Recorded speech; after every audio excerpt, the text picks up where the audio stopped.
If you felt like you need a styling brush to do your curls, you really don't. This is my low maintenance frizz-free routine that works for me, but the best part is you can make it yours.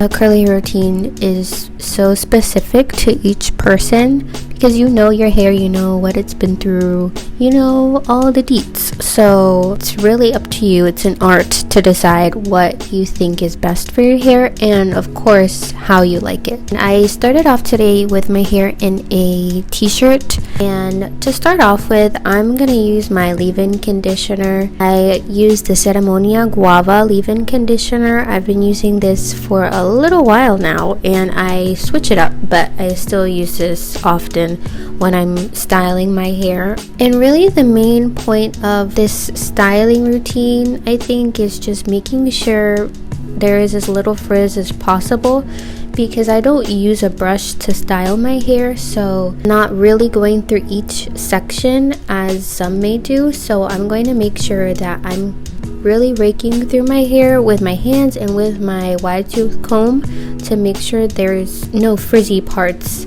that I can tell. And that is where the leave-in conditioner being in your hair and being damp enough, this is where this comes into play. So you can see it's smooth enough that I can comb through like the back of my hair, and so that there's no mystery areas where a product isn't going through it. I want to make sure the whole hair is movable, and yes, it does take a lot of work, but we get through it really quick.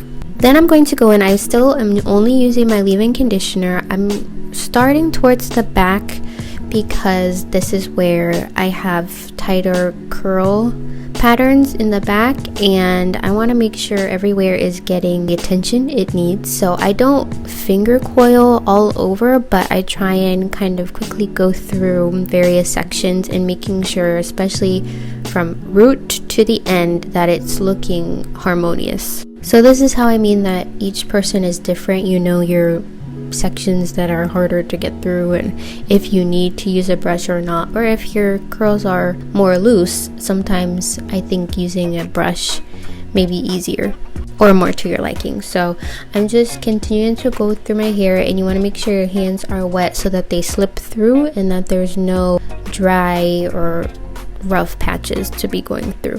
And I do a little twirl at the ends and make sure it's all fully coated and hydrated. As a side note, you also want to make sure when you're about to do your hair that you're wearing the right shirt. This shirt that I have on worked out because the neck goes up slightly, and it's kind of the worst if you get product all over your neck and your back. I would wear a t-shirt you don't mind messing up in case any color transfer gets on your clothes.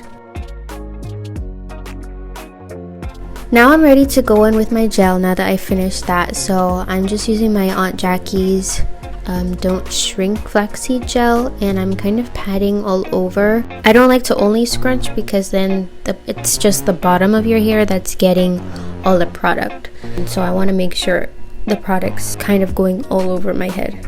And a gel or a mousse is really important here, especially if you live somewhere hot and humid like I do.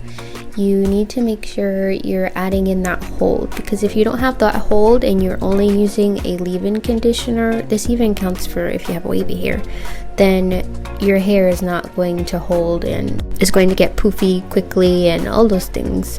So you don't want that. You want to make sure it's holding and it looks just as good as when you styled it days later.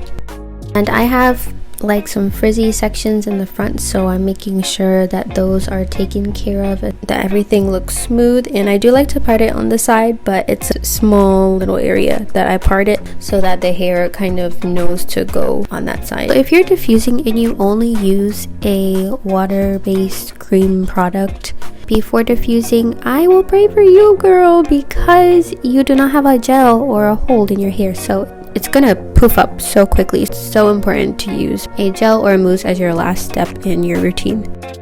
So this is a few hours later, so it's about 80% dry when I was able to start diffusing it. I usually do it sooner, but I just didn't get a chance to. So if you're doing it when wet, I would make sure you take your time and make sure you're not touching it.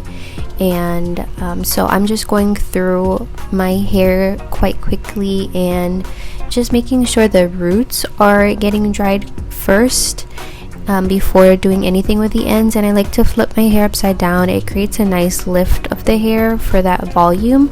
And then I'm going in with my oil and I'm making sure it's going all through the hair, and this helps to break the gel cast so that we have really soft bouncy curls and no crunchy curls.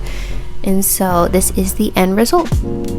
Thank you so much for watching, and let me know if you've tried any of these in your routine or what you like to do for your routine. And I'll see you in the next one.